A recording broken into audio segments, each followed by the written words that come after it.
You're nothing but an anchor dragging us down. I sold Dad's company. Good luck paying your own bills from now on, my son told me with a smirk. I looked at him for a long moment and finally replied, all right then. Good luck to you. 2. I could see him already thinking about his flight to Milan, not expecting what would come next. Before I dive in, let me just say I'm so grateful you're here listening to my story. Stay with me until the end and let me know in the comments what city you're listening from. It means the world to see how far my story travels. I was arranging fresh lily in a crystal vase, sunlight streaming through my kitchen window when I heard Ethan's car turn onto the driveway.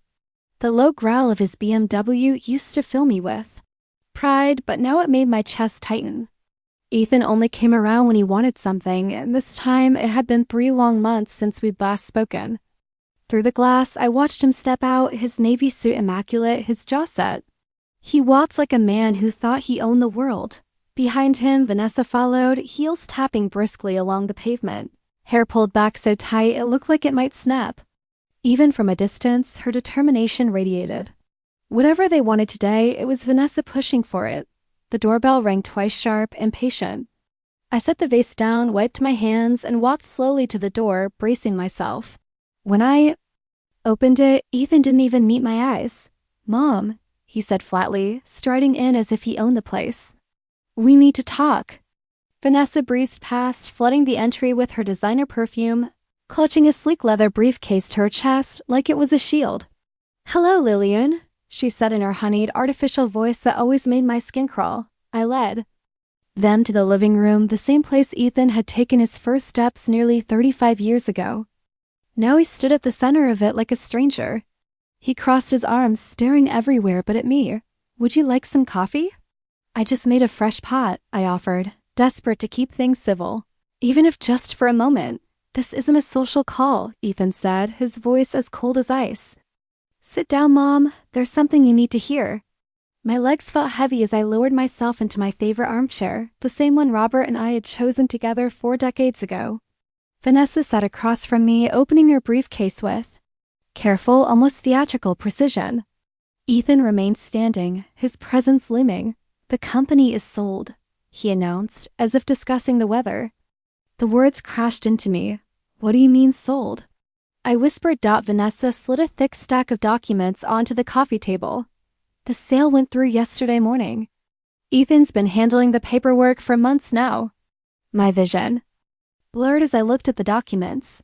The company Robert and I had built from nothing. The same one that had put a roof over Ethan's head, sent him to school, paid for every birthday, every broken bone, every dream. All gone, but I'm still the majority shareholder. I managed. Ethan snorted. You haven't been involved in the business for years, Mom, not since Dad died. You don't even know what the numbers mean anymore. That's not true, I said, my voice shaky. Vanessa's lips curled into a smirk. Look at yourself. Lillian, you can barely keep up with this house. Bills sit on your counter for weeks. You forget appointments.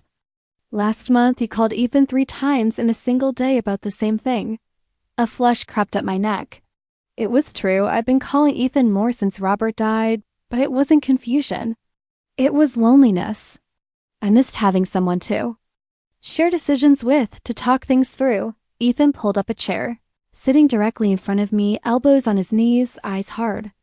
Mom, you're 64, you've been lost since Dad passed. The company needs new leadership, someone with energy and vision. I can't just watch you drive it into the ground. I straightened in my seat, anger giving me back some of my strength. The company is still making money. The last quarterly report shows what Dad put in place years ago, Ethan interrupted. But everything is changing now. New technology, new markets, things you don't understand. Vanessa nodded sympathetically. But her eyes were sharp. We're not trying to hurt you, Lillian. The buyer paid more than we expected. This will set you up for life. I looked at both of them, searching for some flicker of the boy I raised, the one who used to hide in my lap during storms. All I saw was cold calculation. How much did you get? I asked quietly. Ethan and Vanessa exchanged a look. 2.8 million. After taxes, you'll have about 1.9 million in your account by the end of the week, Ethan said. It was a generous price. But the money wasn't the point. You sold the company without telling me, I said. I'm telling you now, Ethan replied, his tone final. I need you to sign these papers, officially approving the sale and acknowledging it was for your benefit. Vanessa leaned in, her voice honey-sweet but cold. Think about it, Lillian. No more stress. No more endless meetings or worrying about staff or markets. You can enjoy your garden, your books, maybe travel a little. Ethan suddenly stood, pacing to the window. When he turned back, his face was stony. The truth is, Mom, you're a burden. You've been since Dad died. You call with questions any competent owner would know. You second-guess everything I do, even though you're out of your depth. The word burden hung in the air. Something inside me shifted, not broken, but cracked, like winter ice in early spring. I sold Dad's company because it was the right thing to do, Ethan said, his voice louder now. For everyone. You can't afford to keep living here. So good luck paying rent on your new place. This house will eat up everything you have left. Vanessa gave him a warning glance, but he ignored her. I stared at my son, feeling decades of love turn to something brittle and sharp. You're my son, I said softly, more to myself than to him. And you're my mother. That's why I'm doing this. Someone has to make the tough calls, and you never could. I sat in that chair numb while they watched me, waiting for me to break. But I didn't. My mind was strangely clear, like the eye of a storm. All right then, I said. Good luck, Ethan blinked. What? You. Heard me, good luck. I stood, straightening my skirt. Where do I sign? Vanessa seemed caught off guard, fumbling with the papers. Here, and initial there. I signed, my hand steady even as my heart trembled. When I was done, I handed the pen back, walked to the door, and paused with my hand on the knob. That's it, Ethan called after me. You're not going to argue? Not going to guilt-trip me about family? I looked back at him, my eyes steady. Would it change anything if I did? He hesitated, then dropped his gaze. I didn't think so. Well, have a wonderful time in Milan. I hear the weather is beautiful for honeymoons. Vanessa's eyes widened. How did you know about Milan? I smiled for the first time that day. I know more than you think. They left, the echo of the door closing behind them louder than their voices had been. I sank into my armchair, surrounded by the silence of a house that felt more like mine than it had in years. Everything was exactly the same, but everything had changed. I reached for my phone and dialed a number I knew by heart. Marcus, it's Lillian. I think it's time we put our plan into action. Marcus arrived within the hour, carrying his weathered briefcase, the same one he'd used since we first met more than 2 decades ago. He walked into my living room with the quiet confidence of a man who had already seen how this would play out. Marcus was more than my attorney. He had been Robert's friend, and he had always looked out for me when the world seemed too sharp and unforgiving. He didn't waste time with small talk. I take it Ethan went through with it? He asked, settling into Robert's old recliner. Without waiting for an invitation, I nodded, my hands wrapped around a cup of coffee I poured earlier, grateful for the steady warmth. Every word exactly as we expected, I said. He called me a burden, Marcus. He used those exact words. Marcus shook his head, his gray eyebrows knit together in a frown. I'm sorry, Lillian. We prepared for this, but I know it still stings. The hurt, though sharp, was not unfamiliar. What surprises me isn't the pain, I replied quietly. It's how predictable all of this has become. Marcus reached into his briefcase and pulled out a thick folder. Shall we review the timeline one more time? I smiled a little despite myself. We've gone over it so many times I could recite it in my sleep. But yes, let's go through it again. He nodded and opened the file, but it was my own voice that began to tell the story. It started in 1984. I said, my tone steady, almost as if telling someone else's story. Robert and I were just kids. We were 25, fresh out of university, and we had nothing but a few $100s and a lot of ideas. I had the degree. Robert had the charm. Marcus's lips curled into a fond smile. Classic combination, except everyone thought Robert was the genius. I let out a soft laugh, remembering those days. The bank loans were approved because he could win anyone over. The partnerships happened because, back then, men wanted to deal with men. I let him take the credit so we could keep the doors. open, but I was always there, behind the scenes, building what everyone thought was his empire. I stood and walked to the mahogany desk in the corner, pulling open the bottom drawer. From it, I took out a photo of Robert and I at the ribbon-cutting ceremony for our first office.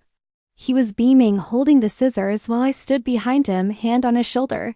Watching the crowd, I was always watching, I said, my voice softer now. Robert worked the room, and I was the one figuring out which connections really mattered, which promises were empty, who could make or break our future. Marcus shuffled through some papers. And the company structure? He prompted. Officially, Robert owned 60%. I owned 40%.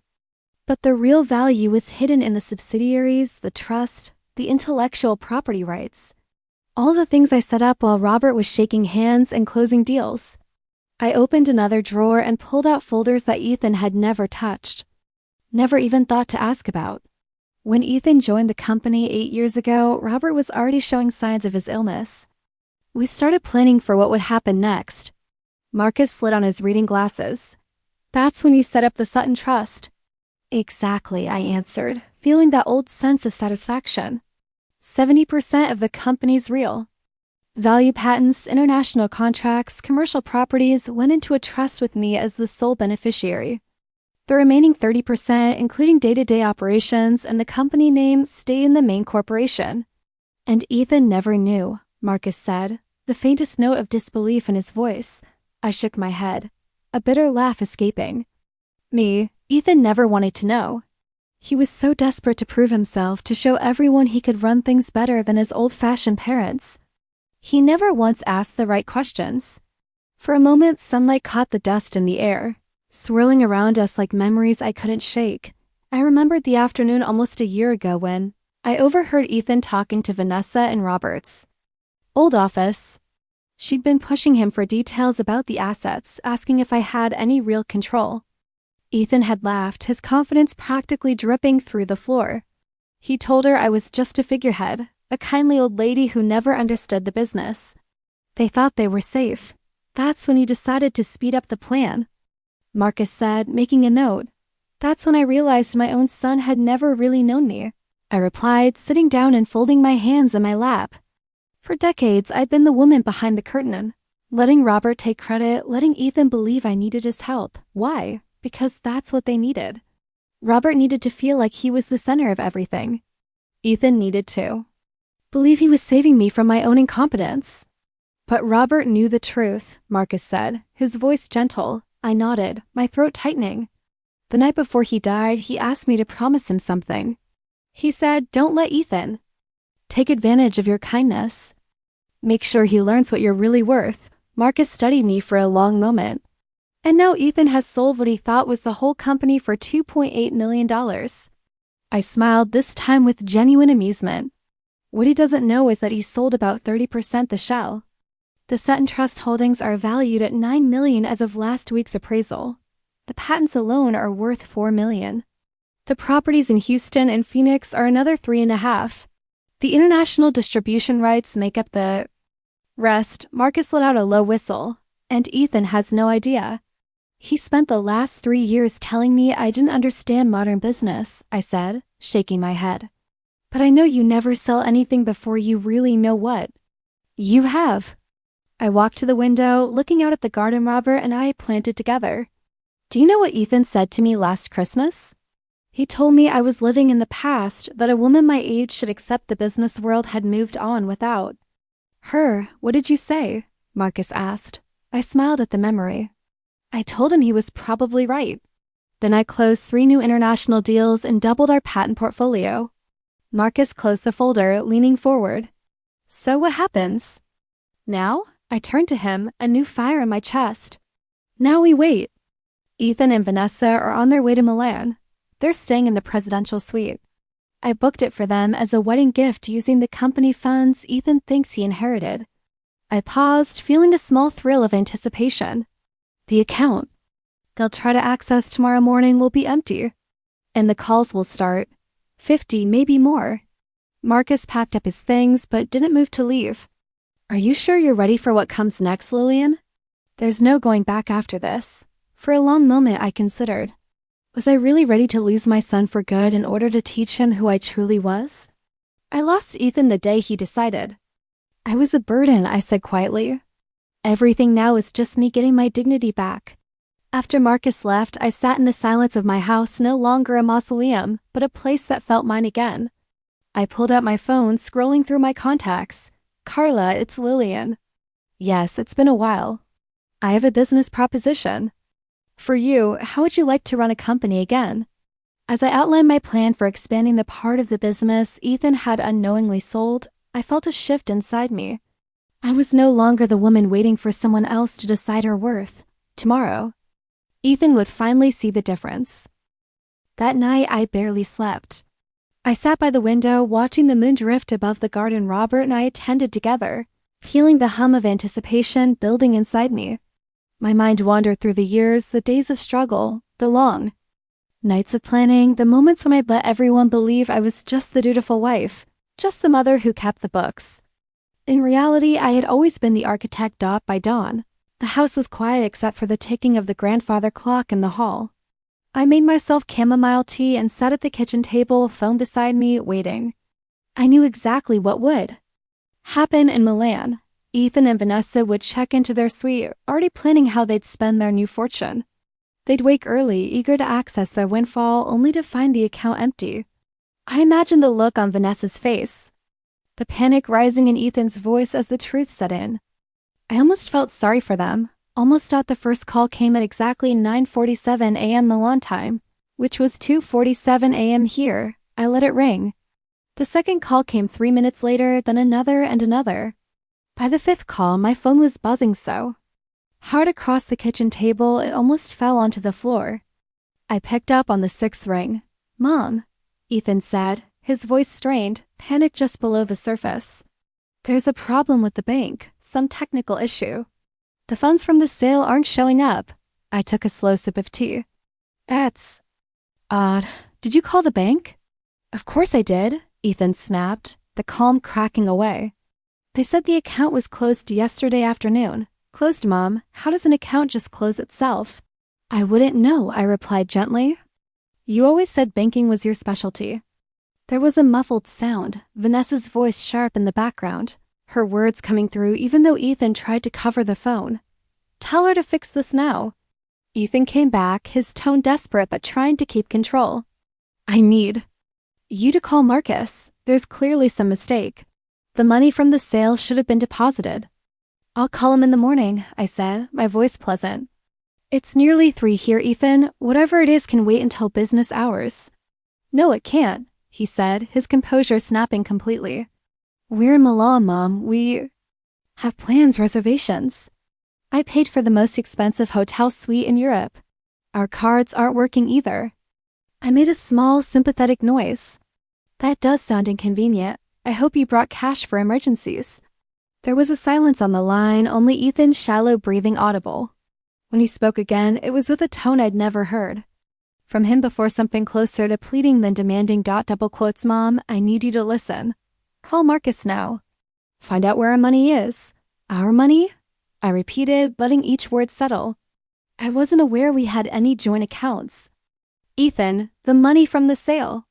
My inheritance, the $2.8 million that should be in my account right now." I set my teacup down carefully. "Oh, that money? Yes, I know exactly where that is." I heard him exhale, relief flooding his voice. "Thank God. So just call Marcus. It's in my account," I said simply. The silence that followed was so total I wondered if he'd hung up. When Ethan spoke again, his voice was barely above a whisper. "What did you say?" "I said the money is in my account, where it has always been and where it will stay." The explosion was immediate. "What the hell are you talking about? I sold the company. I have the paperwork. You signed it." "Yes, you did sell the company, Ethan, and yes, I signed the papers. You sold 30% of Sutton Holdings for $2.8 million. Quite a good price for what you actually owned, all things considered." I could hear Vanessa now, her voice rising in the background, growing closer. "What is she saying? Ethan, what is she talking about?" Ethan's voice was shaking, with fear or rage, I wasn't sure. "Stop playing games, Mom. You can't do this. The company was Dad's. It's mine now. The company name was your father's, yes. The payroll, the office lease, the client. Accounts, those were yours to sell. And you did. Congratulations. He went silent, then suddenly cut in, his voice rising with panic. Where are the assets, Mom? The patents, the international contracts, the properties, the manufacturing. Rights? Those were never part of what you inherited, Ethan. Those were always mine. The phone shuffled, and suddenly Vanessa's voice was loud and direct. Lillian, this is Vanessa. I think there's a misunderstanding. Wade is telling me you're claiming ownership of things that rightfully belong to him. That's not legally possible. I've seen the incorporation papers. You've seen some incorporation papers, Vanessa. The ones Ethan wanted you to see. Did you happen to look at the Sutton Trust documents or the subsidiary records or the IP assignments filed with the state? The silence on the other end told me everything I needed to know. I didn't think so, I said, my voice calm. You see, when you spend 40 years building something, you learn to protect yourself. Sometimes the most important assets are on the first page of the balance sheet. Ethan's voice came back, this time with a trembling edge I'd never heard. You can't do this, Mom. I'm your son. We're family. Yes, we are, I replied, and for the first time I let him hear the sadness I carried. Which is why you felt so comfortable selling what you thought was my life's work without even telling me. Did you really think I was too old, too senile to see what you were planning? He stammered. I wasn't planning anything. I was trying to help you. You were helping yourself, Ethan. You thought you'd get an easy inheritance. You thought I'd be helpless and grateful. Vanessa took the phone again, her voice tight with anger. This is elder abuse. We're going to sue you for everything you have. I laughed, the sound genuine. With what money, Vanessa? Which lawyer? Are you going to hire while standing in a hotel lobby in Milan with no funds and no working cards? We'll figure it out, Ethan said, back on the line, but his voice was thin. I'll call Dad's old business partners. They'll lend me the money to fight this. You mean the partners whose contracts are now void because the company you sold no longer exists in any meaningful form? Or maybe you mean the ones now negotiating new deals with Sutton Trust? The sound that came from the phone was a mix of despair and disbelief. You planned this. You planned all of this. I prepared for it, I said, voice steady. There's a difference. I hoped you'd prove me wrong, Ethan. I hoped you'd value our relationship more than what you thought you could take from me. I do value our relationship, he said. Double quotes. No, Ethan, you value what you thought you could gain. That's not the same thing. The line was filled with sounds from the hotel lobby, voices in Italian, the ding of an elevator, the chaos of a life unraveling. How long have you known? Ethan asked, his tone resigned. Known what I was going to do? 3 years. I replied, no hesitation. Since the week after your father's funeral, when you first suggested I might want to simplify my life. 3 years? His voice sounded lost. 3 years of watching me plan, 3 years of listening to me and Vanessa whisper about you, 3 years of preparing for this moment. Vanessa came back, panic rising. We can't stay here. Without money, do you understand that? We'll be thrown out. I'm sure you'll figure something out, I replied. After all, you're both much more capable than I am. Mom, please, Ethan said, his voice breaking. I made a mistake. Just tell me what I have to do to fix this. For a moment, the old ache stirred inside me, the urge to rescue, to make things better, to be the mother who saved her child. But I remembered the way he looked at me yesterday, and I held firm. You can start by figuring out how to get home from Milan without my help. Consider it a lesson in independence. You can't just abandon us here, he whispered. I'm not abandoning you. Ethan, I'm giving you the freedom you wanted. Isn't that what you said? That you wanted to be free of the burden of your mother? The phone went quiet except for Ethan's shallow breathing. What happens now? He asked, defeated. Now you learn what I've always known, I said, watching sunlight flood my kitchen. Family isn't about blood, it's about respect. And respect isn't something you inherit, it's something you earn. I hung up, turned off the ringer, and finally let myself breathe. That had been call number 13. If my count was right, there would be at least 40 more. I made myself another cup of tea and sat at the kitchen table, ready to face the rest of the day I finally reclaimed my life. By noon, the number of missed calls had climbed to 37. I turned the ringer back on around 10 o'clock, curious to hear how Ethan's tone would change as the day dragged on and his options dwindled. I wasn't disappointed. His voicemails bounced from angry to desperate, pleading to threatening, then circled back to pleading again. Vanessa's voice appeared more often now, the edge of her earlier confidence completely gone, replaced by panic and demand. I tried to distract myself by spending time in my garden, pruning the roses Robert had planted for our 20th anniversary. The scent of new blooms mixed with the sound of birdsong was soothing, but I still felt the heaviness of it all, the ache of what I'd lost and what I'd had to become just to protect myself. The 38th call came in while I was brushing.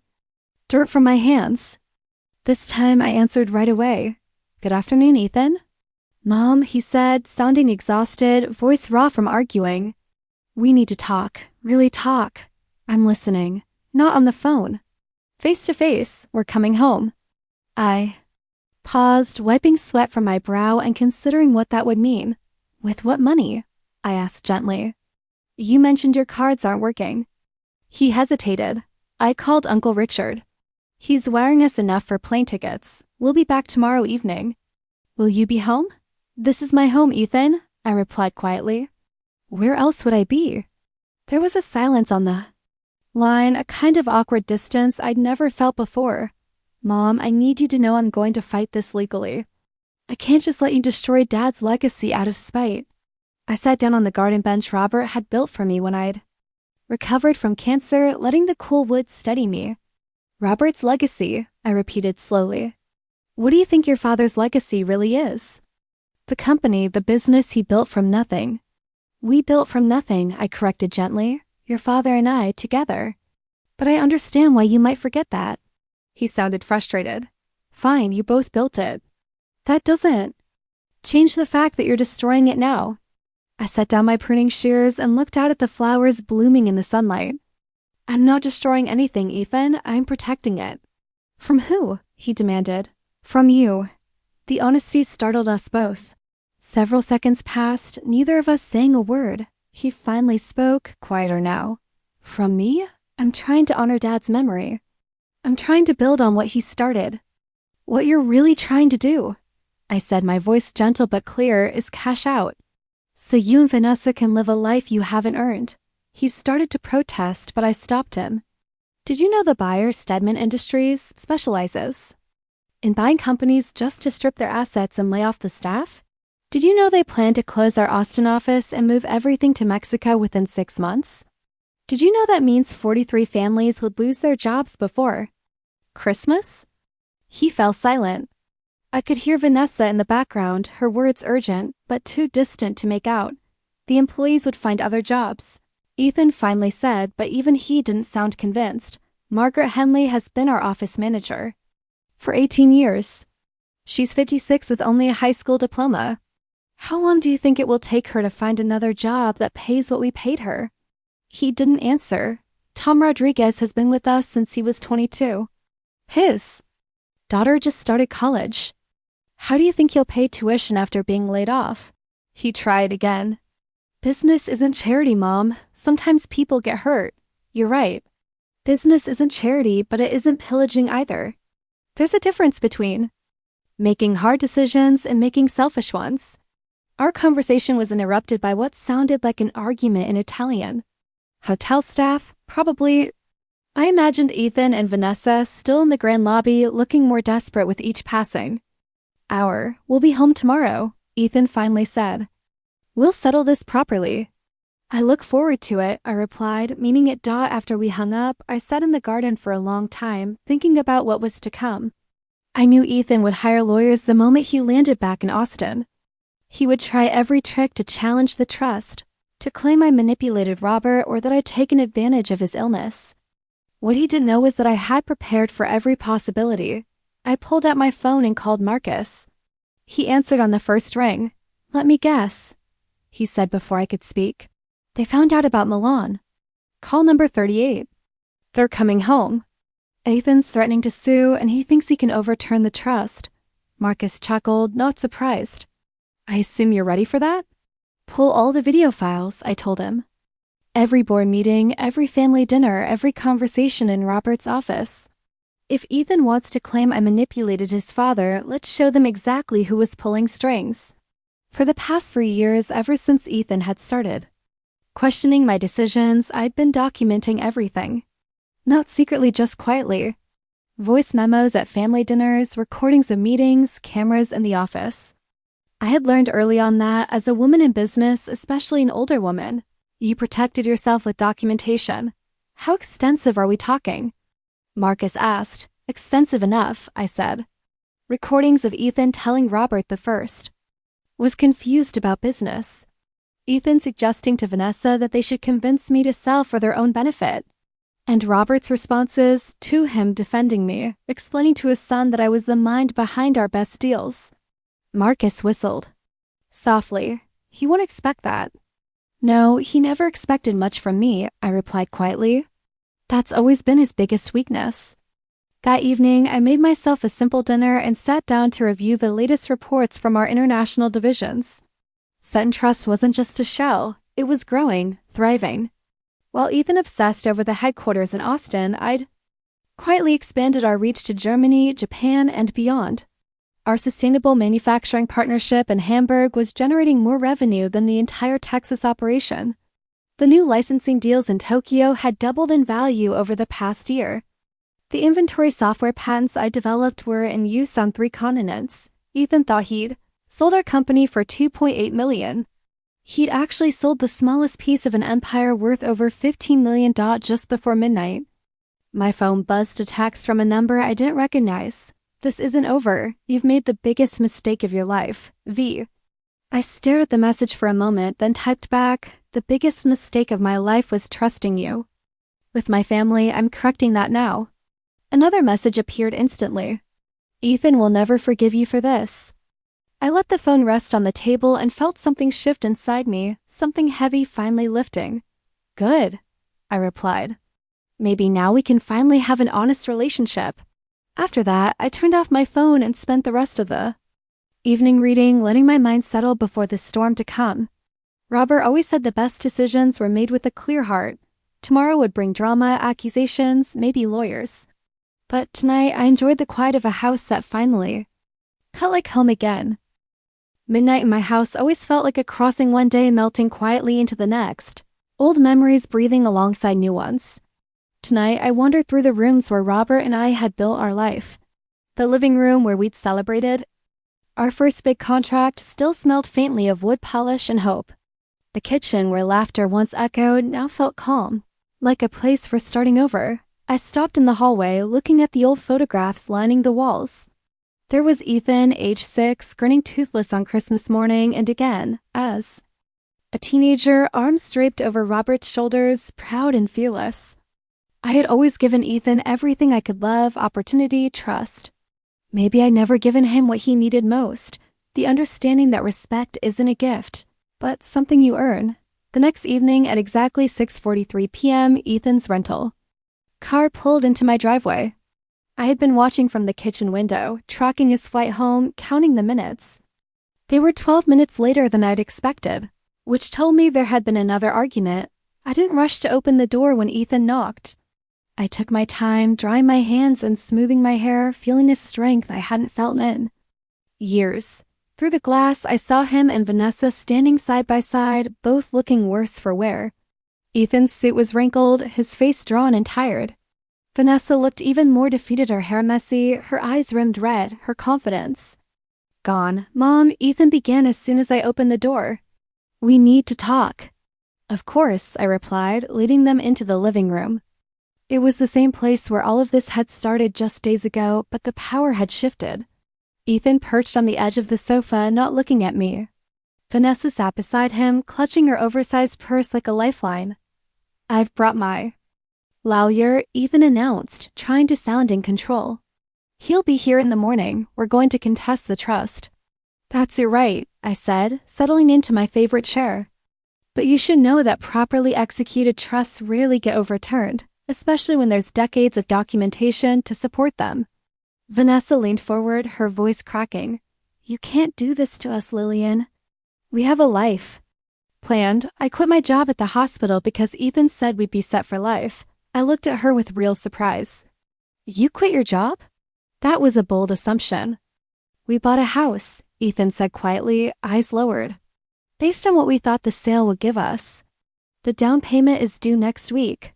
I let the silence linger before I answered. That sounds difficult. Poor planning often leads to trouble. Ethan's patience snapped. Stop playing games. You know what you did. You stole what was rightfully mine. I reached for a folder on the side table. Let's review what actually belonged to you, I said calmly, spreading the documents out on the coffee table. They both leaned forward, searching for something to grab onto. This is your father's will, I said, pointing to the first document. He left you the business as it existed at the time of his death. That included the company name, the lease, the employees, and the domestic contracts. Ethan grabbed the document, his hands trembling. It says I inherit a share 60% of the company. Yes, 60% of what existed 3 years ago, I replied. But this is the amendment Robert signed 8 months before he passed, confirming that the most valuable assets had already been transferred out of the main company. That's not possible, Vanessa said, snatching the paper from him. Robert wouldn't have given anything away. Robert didn't give anything away, I answered. He acknowledged what had always been true. The patents, the properties, the international contracts, I developed those. I negotiated them. I bought them. They were never his to leave to anyone. I watched Ethan's face change as the reality settled in. Confusion, then anger, then finally a hollow kind of understanding. You planned this, he whispered. I protected what I built, I said softly. That's what a smart business owner does. Ethan stood abruptly, pacing in front of the window. No, it's more than that. You let me believe I was inheriting an empire. You let me make plans, quit my job, risk everything. You set me up to fail. I gave you exactly what your father left you, I said gently. If you chose not to do your homework, that's not my fault. My mother, Ethan's voice cracked, was supposed to protect me. Was I? I replied, not unkindly. Or was I supposed to show you how to stand on your own? I pulled out my phone and played a voice recording from 8 months ago. Ethan's voice filled the room, clear and unmistakable. She has no idea what she's sitting on, he said. Once I convince her to sell, we'll buy that place in Westlake and still have millions left over. She'd probably give us power of attorney over her personal accounts, too. As the recording ended, Vanessa stared at Ethan, her expression turning from shock to disgust. You told me she was losing her mind, she said slowly. You said the doctors thought it might be dementia. Ethan protested weakly. I never said that. You absolutely said that. Vanessa's voice was rising, trembling. You said we needed to act quickly before she made a mistake. I looked at both of them. There were never any doctor's concerns. My last cognitive assessment was perfect. I can show you the records if you want. Vanessa turned away from Ethan, shoulders shaking. I played another recording, this one of Robert. Firm and loving, telling Ethan, your mother could run circles around most CEOs half her age. If you can't see that, you're not as smart. As I hoped, Ethan's face went white. He sat back on the sofa, silent and broken. Vanessa stood up, grabbing her purse. I'm done, Ethan. Fix this or I'm gone. I didn't sign up for this. She stormed out, heels clicking across the hardwood. Ethan tried to follow her, then stopped, turning back to me. What do you want from me? I looked at him, my son, the boy I'd raised, the man I barely recognized. I want you to decide whether you love me or whether you only loved what you thought I could give you.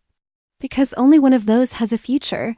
He stared at me, searching for an answer, then turned and walked out into the dark. 20 minutes. Later, my phone rang. Ethan's number. Mom, I need a place to stay tonight. Vanessa threw me out. I don't have anywhere else to go.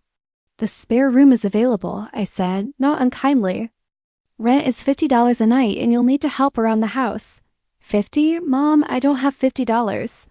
Then you'd better figure out how to earn some, I answered quietly. There was a long pause. Are you really going to make me homeless? I'm going to give you what you said you wanted. Ethan, freedom, independence, considered an education and responsibility. I'm your son. Yes, I said softly. And it's time you learned what that actually means. As the night closed in, I wondered if I'd lost him forever or if, for the first time, I'd finally given him a chance to find himself. 6 months slipped by quietly, marked by early mornings, chores, and a kind of work I'd never thought would return to my life. I stood in my kitchen as sunlight crept across the counters, pouring 2 mugs of coffee, one black, one with a splash of milk. Ethan had washed the windows yesterday as part of his chores. The glass sparkled, and so did something else. The air between us. The house had never felt more peaceful, more truly like home. Ethan appeared in the doorway, dressed in jeans and a faded button-down shirt, his hair still damp from his shower. The suits and expensive watches were long gone, sold one by one to cover rent and pay off debts that grew impossible once. Vanessa left and his friends stopped answering his calls. He looked tired, but he also looked real. "Good morning, Mom," he said, and he really smiled for the first time in a long while. "Good morning," I replied, handing him his coffee. "Did you sleep all right?" "Better than I have in years," he said. He poured himself a bowl of cereal, moving around the kitchen with a care and purpose I'd rarely seen before. I watched him for a moment, thinking of the long journey we'd both taken to get here. It hadn't been easy. After that night when he called from the driveway, he tried to fight the trust, borrowing money from friends, reaching out to relatives, even pleading with Uncle Richard for help. One by one, the doors had closed. Number 1 was willing to pay for lawyers. No one wanted to gamble on a fight they knew he would lose. Finally, 3 weeks later, Ethan showed up on my porch. Suitcase in hand, humility written all over his face. "Is the spare room still available?" He'd asked. "I'll pay the $50 a night," he said, "and I'll do the chores. I just need a place to stay while I figure out what comes next." I let him in, laying out simple but strict rules. No drinking, no drugs, no late night. Gas, rent paid weekly in cash, and every household task completed without complaint. If he wanted to be involved in the family business again, he'd start at the very bottom and earn every step. He'd agreed without argument. And for the first time since Robert's death, I felt like my house might actually heal. Now, months later, Ethan brought me the latest quarterly reports after breakfast. He'd spent all night reviewing them, cross-checking data and marking every question he had. "The German partnership is exceeding projections by 18%, he said, sounding almost shy. "And Tokyo?" I asked, already knowing the answer but wanting to hear him say it. He nodded. "The contract should be finalized by the end of the month. Your instincts about the market were perfect." I smiled as I poured a second cup of coffee. "You're learning," I told him. He looked up, surprised, as if he hadn't expected praise. "I never realized how much I had to learn," he said quietly. The change in him had not come easy. At first, Ethan had resented every minute washing floors, balancing budgets, calling on clients. He hated the loss of privilege, the friends who drifted away, the loneliness that came with starting over. But over time, the anger faded, replaced by something stronger. A willingness to listen. A drive to prove himself on real terms. That morning, I had a meeting with the Henderson Group, one of our largest and most challenging clients. I asked Ethan if he wanted to sit in and observe. His eyes lit up with excitement. "Really? They're the hardest client we have. I'd like to see how you handle them." "Review their file first," I said, "and pay close attention to their concerns. Think about what they might need to hear from us and how we can offer it." He smiled, pulling out a notebook already filled with his handwriting. I stayed up until midnight reading about their market history and new regulations. I made notes on what questions they might ask. There was a warmth in my chest I hadn't felt since Ethan was a child, sitting on the floor, building elaborate Lego castles, determined to get every detail just right. Now, all these years later, he was building something else himself. I hesitated for a moment, then said, "Ethan, I want you to know how proud I am of you, of the way you've worked, of how far you've come." He stared at me, unsure. "You are?" "I am," I answered. "When you first came back, I didn't know if you were here because you wanted to change, or because you just had nowhere else to go. Honestly, I thought it was the second." He lowered his head, embarrassed. "At first it was. I was angry, lost. I kept telling myself I was going to find a way to win, to get back what I thought was mine. It took me a while to understand that. What I wanted had never really belonged to me at all." I set down my mug and looked him in the eyes. "And now?" He met my gaze, steady for the first time. Now I realize I wasted years trying to be a man I thought Dad wanted me to be. I thought being strong meant never admitting weakness, never asking for help. Now I know Dad's real strength was in trusting you, listening to you. He was smart enough to know he needed you, and humble enough to admit it. Before I could respond, my phone rang a number I hadn't seen in months. Brittany, Ethan's.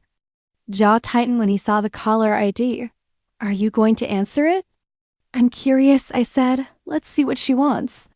I put the phone on speaker. Hello, Brittany. There was a pause on the other end. Her voice, when it came, was much smaller than I remembered. Lillian, hi, I hope I'm not calling at a bad time. It's fine. What do you need? She hesitated. Is Ethan there? His number's disconnected. I glanced at Ethan. He shook his head quickly. He's here. Would you like to talk to him? Actually, I wanted to talk to you first. I owe you an apology. A real one. I was wrong about you, and I was wrong to push Ethan the way I did. What changed your mind? I asked, genuinely curious. She let out a short, bitter laugh. Life. After I left Austin, I moved back in with my parents. I've been job hunting for 6 months. It's been humbling. I forgot what it's like to actually work for things instead of expecting them to be handed to me.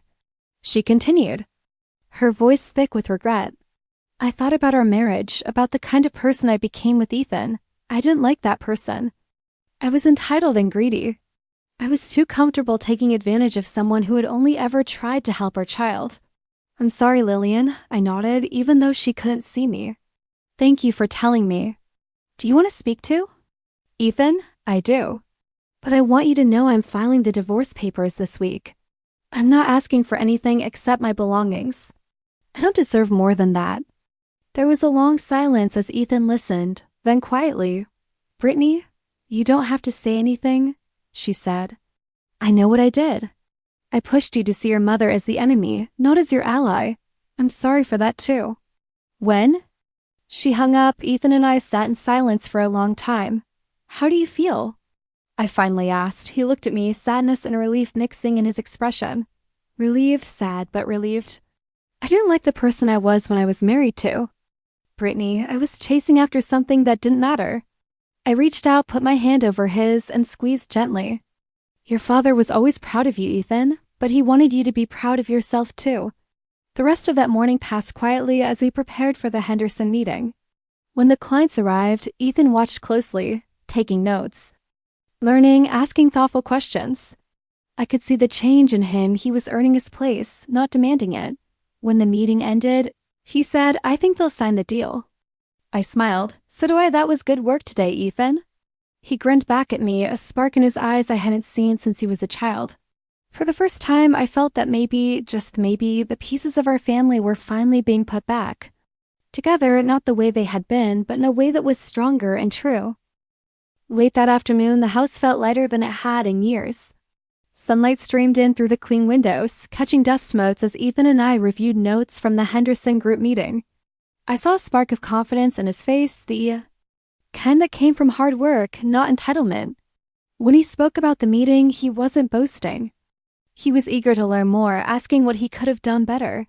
Genuinely listening for the first time in his adult life. As we packed up the conference materials, Ethan paused and looked at me seriously. Mom, can I ask you something personal? Of course, I replied, setting aside my papers. He hesitated, then asked, when you set up all those trusts and protections, did you know it would end like this, me working with you, us, here together? I took a deep breath, weighing my words. I hoped you'd find your way back, Ethan, but I was prepared for the possibility you wouldn't. I was ready to run the company alone if I had to. And if I couldn't, I'd have sold it to someone who'd protect the employees and the legacy your father and I built. But I would have missed you every single day. Ethan's eyes filled with tears he didn't bother to hide.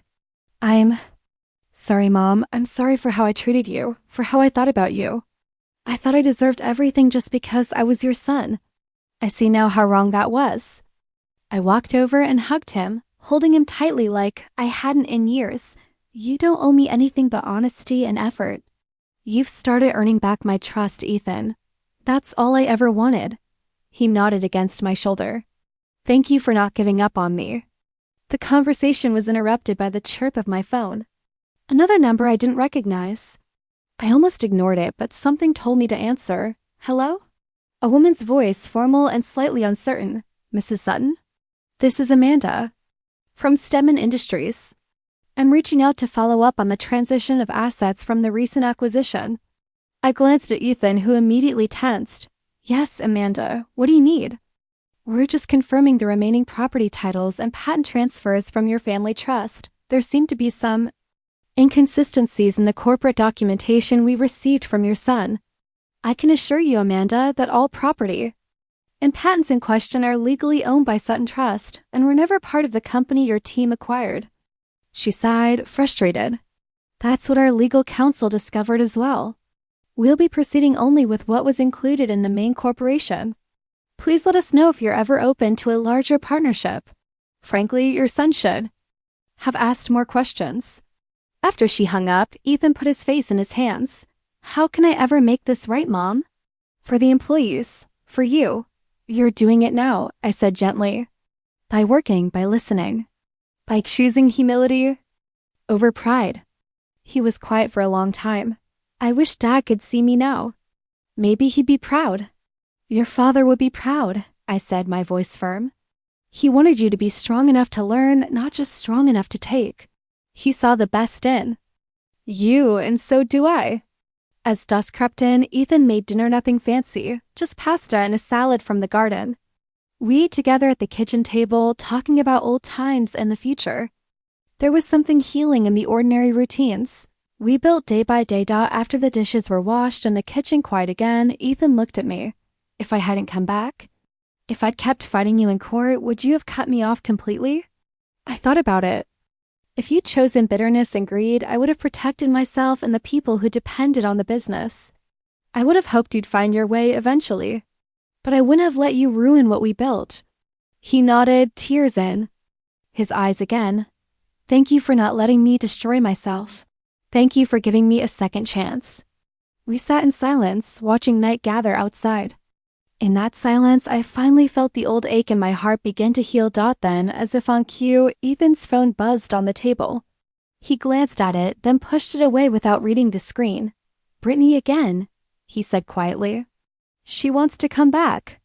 But I can't go back to that life, Mom. I don't want to be that man anymore. I put my hand over his and smiled softly. That's not who you are, Ethan. You're becoming the person you were always meant to be. We finished the evening in quiet companionship. For the first time in years, I didn't dread what tomorrow might bring. Whatever happened next, we would face it together.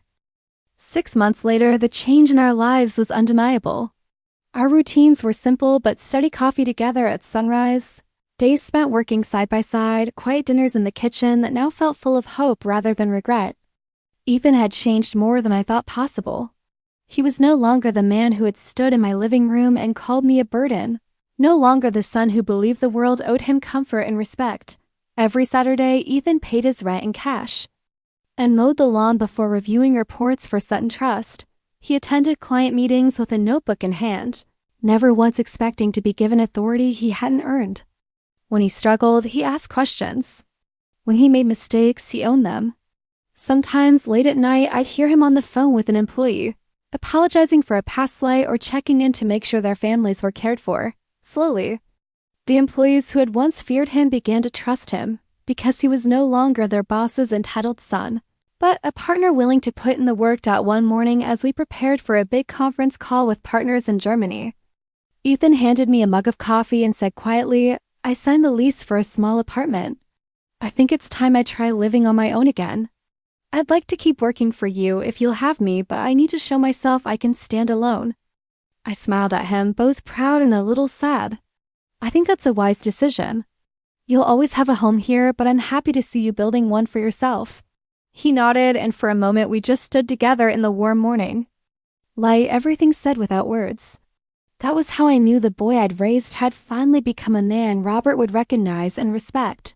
That afternoon, the Henderson Group officially signed a long-term partnership with Sutton Trust. Ethan and I celebrated by ordering pizza, eating it in the backyard as twilight settled over the garden Robert and I'd planted all those years ago. In that soft, I saw not just my son, but my equal doubt it hadn't all been easy. There were still days when pain or resentment bubbled up. Days when Ethan struggled with regret and I missed Robert so much it hurt. Sometimes in quiet moments, I remember how close I came to losing Ethan completely, how much it took to teach him what real respect and family meant. One evening, as we wrapped up after a long day, Ethan paused in the hallway by the family photos. "Mom," he said, voice thick, "can I ask you one last thing?" "Of course." "If things had gone differently, if I'd never come back, if I'd stayed angry, what would you have done?" I thought about it, looking at those photos of all our lives. I would have gone on. I would have kept working, kept growing the business, kept finding meaning where I could. But I would have missed you every single day. Nothing is worth more than your child except maybe making sure they grow into someone you can truly respect. He swallowed, eyes shining with tears. "Thank you for loving me enough to let me fail. For giving me the chance to earn my way back. That's what mothers do, Ethan," I said, pulling him into a hug. "We love you even when it hurts." Especially when it hurts. In the months that followed, Sutton Trust thrived. Our company grew stronger, and so did our relationship. The staff joked that I'd found my secret weapon in Ethan. I let them think it was about business. In truth, it was about forgiveness, humility, and the long, hard road back to family. As I sit here tonight, finishing this story, I look out at the city lights and think about you, someone I may never meet, but who has followed my journey all the way to the end. Maybe you face something similar. Maybe you're struggling with betrayal or heartbreak or trying to rebuild a family from the pieces. If so, know this: dignity is not something anyone can give or take. It's something you claim for yourself every day with every hard choice and every act of courage. Tell me, if you were in my place, what would you have done? Have you ever been forced to risk everything for someone you love or for yourself? Comment below.